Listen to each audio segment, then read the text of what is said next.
Good afternoon, everybody.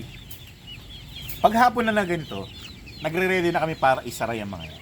Ito yung mga pinaka telon nila, telon. Tapos lalagyan ng ilaw, kakarga ng pagkain at inumin para sa buong magdamag meron silang supply. Kasi bata pa lang naman sila eh. Kapag mga bata pa na ganyan, advisable talaga na nakakakain sila ng anumang oras na gusto yun nila. Ngayon, dito sa aking mga bulik, meron akong dalawang variation. Dito ka muna. Ihiramin lang kita. Meron akong straight comb. Kapogi, no? Etong straight comb na to, mana sa tatay, yung kulay ng tatay. Kung kayo nanonood sa aking mga previous video, last season, yung mga unang bulik, ganito lahat ang kulay nila. Uniform sila. Nagbabariate lang ng konti sa shades. Merong light ng konti, merong dark ng konti. Pero lahat ganito yung mga sisiw kong kulay. Tapos may straight comb din, may P-comb din. Dito rin ganito, may straight comb, may P-comb. Ganun naman ang mga bulik eh. Na bulik namin, may straight comb, may P-comb. Sa unang generation, yung tatay nito, ganyan lahat ang kulay kasi yung pinaka lola nito, red, Gilmore Hatch na babae. Kaya ganyan ang lumabas. Tapos, this season, bulik to bulik na. Kaya merong lumabas na light. Ganito ang tsura ng... Hello! Panganay, please, come here. Panganay. Ayaw niya, ito na lang pangalawa. Papasok pa ako talaga. Dali mga kaibigan, please bear with me. Kailangan kong pumasok. Excuse me. Kukunin ko lang to ang panganay. Mas masarap kasi itong hawakan kasi malaki na to eh. Ayan, may lumabas na light na kulay. P-comb. Ayan, may alikabok sa mukha, no?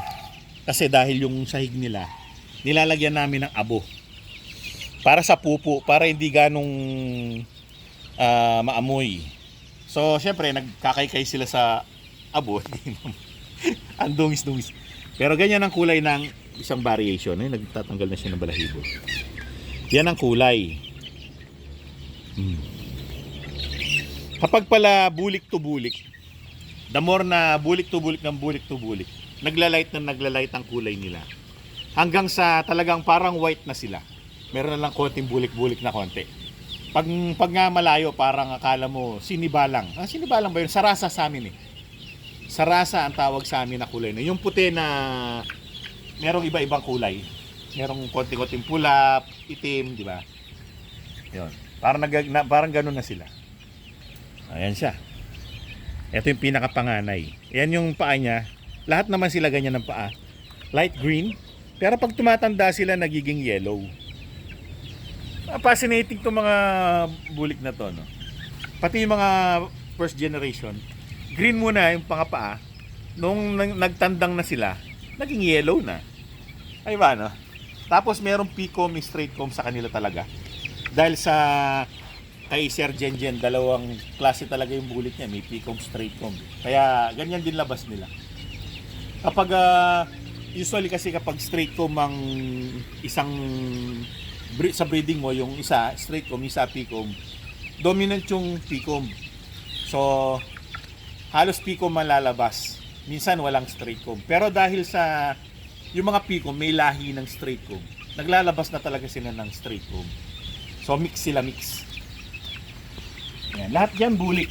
Kasi bulik ang nanay, bulik ang tatay.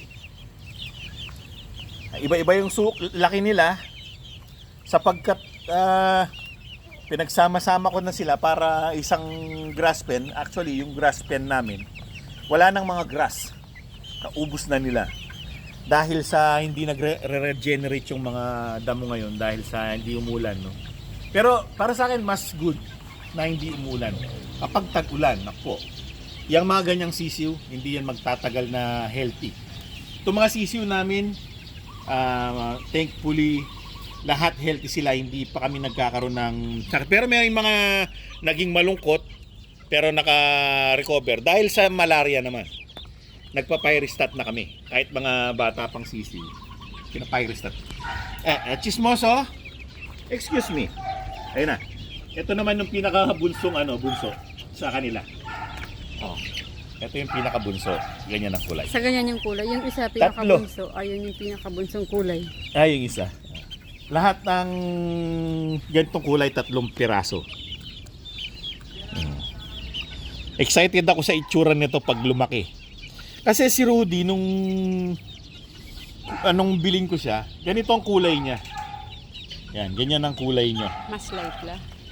Pero mas light pa dito. Kasi si Rudy, pure siya eh.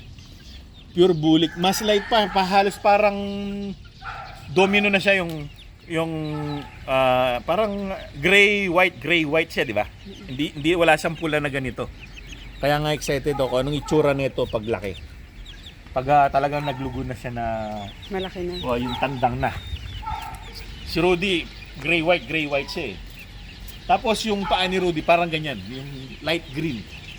Tapos sabi naman ni Kuya Dale, ganyan talaga yung kung naghahanap ka ng sabi ko yellow legs eh. Ang gusto ko straight comb na yellow legs.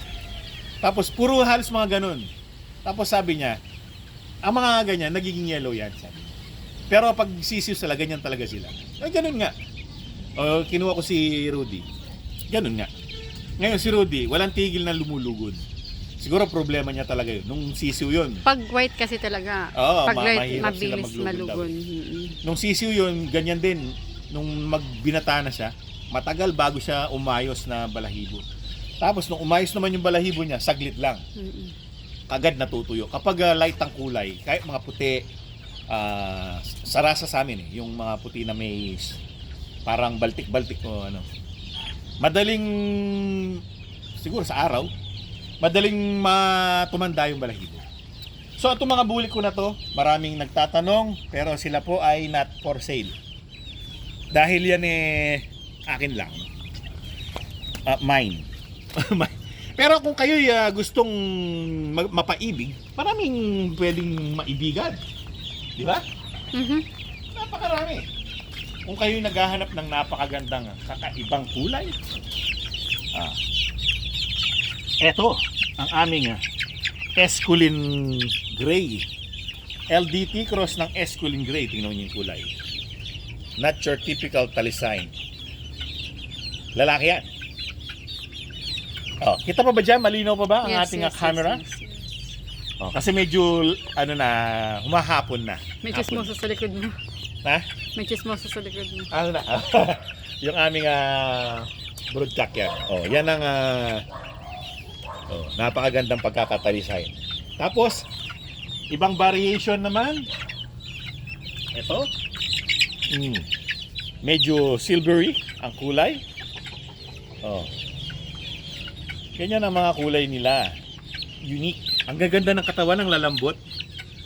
Kung nandito lang kayo, kung gusto nyo nga hawakan sila. Ang lalambot, ang sarap-sarap hawakan.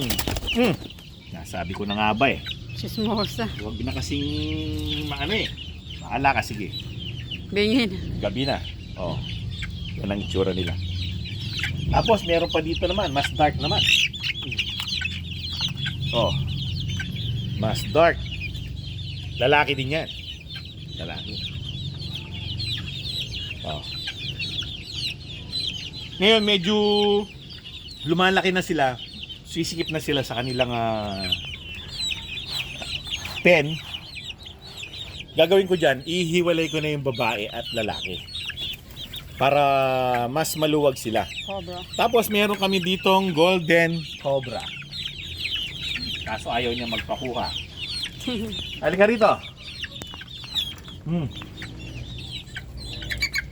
Ano ka? Hindi, tingnan natin kung ano ka. Ikaw ay sawing palad. Lemon. Oh, wait, hindi. Sweater ni Papa Manny.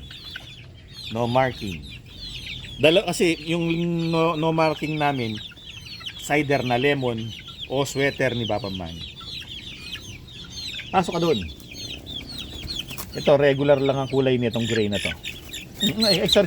Sorry. I'm very sorry. Ito, regular. Babae. Regular ng kulay. Parang kakulay lang ng nanay. Esculin gray. Tapos, Yung cobra, kunin natin, no? Para makita nyo lang. Golden cobra. Pero hindi siya gold ang kulay. Ano lang, cobra lang.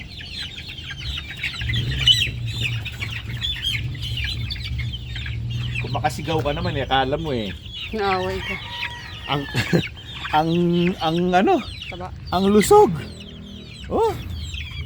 Iba talaga. Pag ganitong panahon, iba talaga mag-alaga ng sisiw kasi madali mo silang mapapalusog. Ayan ang aning cobra. Golden cobra. Golden sweater cross ng cobra. Pero hindi gold ang kulay niya. Pula lang siya, pula. Kulay sweater lang. So well, mga kaibigan, naglalabasan ng aking mga alaga, no? Halika na rito, pumasok ka na. At magsasarado na kami. Salamat sa inyong panonood sa aming mga sisiw hanggang sa susunod na episode. Paalam! Ano na, kulambo na.